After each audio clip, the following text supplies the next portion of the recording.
The monkey advisor. Long ago there lived a poet. He always searched a calm place for composing new poems. One day he went to a forest nearby to find a calm place. At one place he thought, it is the best place for me to write poems. The place was quiet and surrounded by trees full of flowers. So he sat there and began to think. When he was trying to write a poem there entered an evil spirit with anger. The place was very calm. So the sudden entrance of the devil made him frightened. The devil asked the poet, who are you? In a fierce voice. The poet was stunned for a while on hearing the voice. The face was so ugly that he was afraid to look at the face. When the devil opened his mouth, fire came out and his eyes seemed to be balls of fire. The poet was so frightened that his tongue stammered. A little later again the devil spoke, "How dare you enter our place?" On hearing the roaring of the devil the poet said, I am an innocent poet, I want to write poem in a lonely and calm place. So I came here. I didn't know that this place was yours.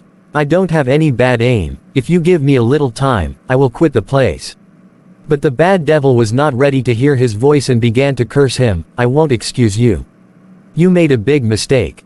You should be punished for that. So you will turn into a monkey from now. All of a sudden the poet became a monkey, gray in color. The devil saw the monkey poet and said, you shall be like this for many years. Then he left the place. The monkey poet cried and cried for a while. But he could not do anything except weeping. As he got hungry he began to eat the fruits and nuts and sleep on the trees like real monkeys. He could not talk and write poems as he did earlier. He walked on the earth and leapt on the trees for days. One day he reached a seashore and luckily found a ship which was ready to leave.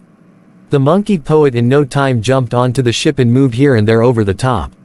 The passengers saw the monkey on the ship and started to shout. Monkey, monkey, anyone come and throw this away, they said with fear. One of the passengers quickly came forward and threw him into the sea.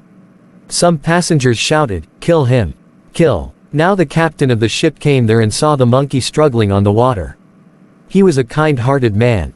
So he asked the passengers, no, you don't worry about the monkey. It will not harm you. This poor creature looks strange. I can manage him. The monkey poet was safe. He thanked the captain for his timely help. Then he sat in a corner silently without any misbehavior.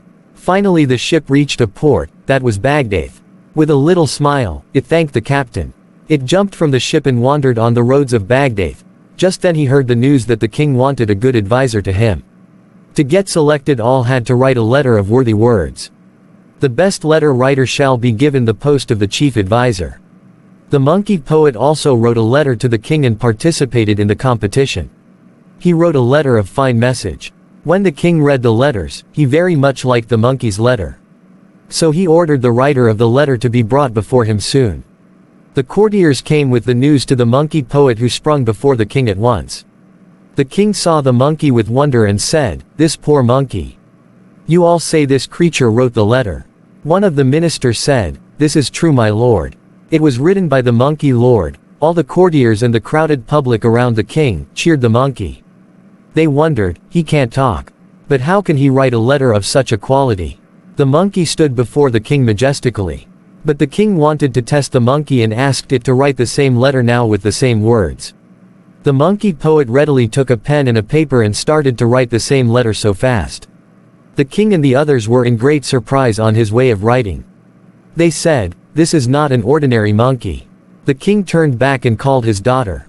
She was a princess of magical powers.